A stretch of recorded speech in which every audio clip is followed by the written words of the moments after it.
तुम्ही बघत आहात प्रखर न्यूज. प्रत्येक क्षण, प्रत्येक घडामोड तुमच्या सोबत. एक मताचा निर्णय की राजकीय रणनीती. सटाण्याच्या उपनगर अध्यक्षपदी सोनाली दत्तू बैताडे यांची बिनविरोध निवड. सटाणा नगर परिषदेच्या उपनगर अध्यक्ष पदासाठी अखेर सर्वानुमते सोनाली दत्तू बैताडे यांच्या नावावर शिक्कामोर्तब झालाय. माजी उपनगर अध्यक्ष सुमित वाघ यांच्या राजीनाम्यानंतर रिक्त झालेल्या पदासाठी घेण्यात आलेल्या निवडणूक प्रक्रियेत सोनाली बैताडे यांचा एकमेव अर्ज दाखल झाल्याने त्यांची बिनविरोध निवड निश्चित झाली. तहसीलदार तथा निवडणूक निर्णय अधिकारी कैलास चावडे यांच्या अध्यक्षतेखाली ही प्रक्रिया पार पडली आहे.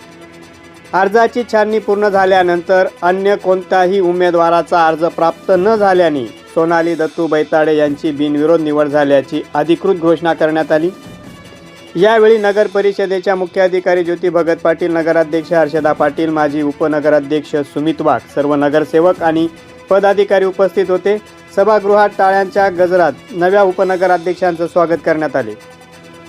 उपनगराध्यक्ष पदाची निवडणूक बिनविरोध झाल्यानं नगर परिषदेतील सत्ताधारी गटातील समन्वय पुन्हा एकदा अधोरेखित झाला आहे. विरोधकांकडून उमेदवार न दिल्यानं किंवा कोणतीही स्पर्धा निर्माण न झाल्याने शहरात राजकीय वर्तुळात विविध चर्चांना आता उधाण आलंय. आगामी नगर परिषदेच्या कारभारात नव्या उपनगराध्यक्षाची भूमिका आणि विकास कामासाठी त्यांचा सहभाग महत्त्वाचा ठरणार असल्याची चर्चा सुरू आहे.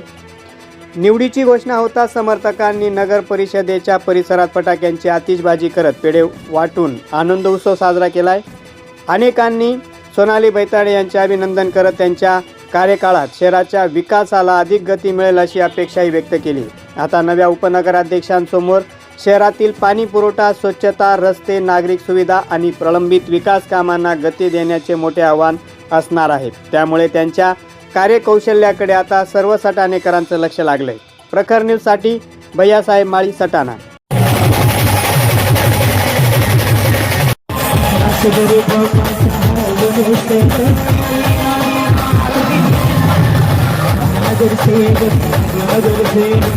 नगर से